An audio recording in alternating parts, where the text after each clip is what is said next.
இதை பற்றி நீங்க சொல்லுங்கய்யா. பார்த்தீங்கன்னா இன்னைக்கு இந்தியாவுடைய கடற்கரை நீளம் 7517 கிலோமீட்டர். ரெண்டாவது மிகப்பெரிய கடற்கரை கொண்டது தமிழ்நாடு 1076 கிலோமீட்டர். அதுவும் இந்த 56-60 வருஷத்துல சொல்லப்பட்டதான். ஆனால் தமிழர்களுடைய கடல்சார் எல்லைன்னு பார்த்தோம்னா உலகம் முழுக்க இருக்கு. எப்படின்னா பாண்டிச்சேரி கடல் மட்டும் மதில் சுவர் இல்லை. சென்னை ஈஞ்சமாகத்தில் கடலுக்குள்ள 15 கிலோமீட்டர் ஒரு மதில் சுவர் இருக்கு. சாந்தோமுக்கு பட்டணப்பாக்கத்துக்கு நேர் கீழே 15 கிலோமீட்டர் ஒரு மதில் சுவர் இருக்கு. பழவேற்காடுக்கு கீழே 15 கிலோமீட்டர் மதில் சுவர் இருக்கு. பாக்குறப்ப இது வரைக்கும் என்னுடைய குழுவால 6 சுவர் கண்டுபிடிச்சு.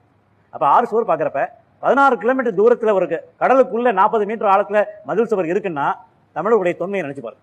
குறைஞ்சபட்சம் 20,000 வருஷம் அந்த 16 கிலோமீட்டர் தூரம் வந்து கடல் உள்ள வருதுன்னா 20,000 வருஷம் குறைஞ்சபட்சம் ஆயிருக்கும்.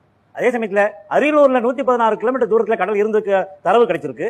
உங்களுக்கு தெரியும், அரியலூர்ல டைனோசருடைய முட்டை கிடைக்குது. திருச்சியில கல்லாமேடுன்னு ஒரு இடத்துல 17 கோடி வருஷம் பழமையான கடல் ஆமையோடு கிடைச்சு. யோசிச்சு பாருங்க. தமிழகத்துடைய 40 மீட்டர் கடல்ல இருந்து 40 மீட்டர் உயரமுள்ள நிலப்பகுதியில கடலுடைய தாக்கம் இருக்குன்னா தமிழருடைய இந்த நிலத்துடைய ஆளுமையை யோசிச்சு பாருங்க. அதே சமயத்தில் கன்னியாகுமரியில கிட்டத்தட்ட 53 கிலோமீட்டர் தூரத்துல 1000 சதுர கிலோமீட்டர் பரப்பளவுல ஒரு தீவு கடல்ல மூழ்கி இருக்கு. அந்த தீவுக்கு தாலமி சொல்றாரு, மதிக்கினான்னு சொல்றாரு.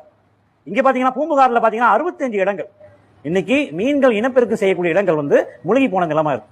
தமிழ்நாடு முழுக்க என்னோட ஆய்வுல 650 இடங்கள் கடலுக்குள்ள மீன்கள் இனப்பெருக்கம் செய்யக்கூடிய பொட்டன்ஷியல் ஃபிஷிங் கிரவுண்ட் இருக்கு. அதுக்கு என்ன காரணம்னா தமிழ்ல சொல்லுவாங்க செத்தும் கொடுத்தான் சீதாகாதின்னு. அந்த மாதிரி தமிழருடைய அழிஞ்சு போன இடங்கள் கூட இன்று மீனவர்களுக்கு இனப்பெருக்கம் செய்யக்கூடிய இடமா இருக்கு.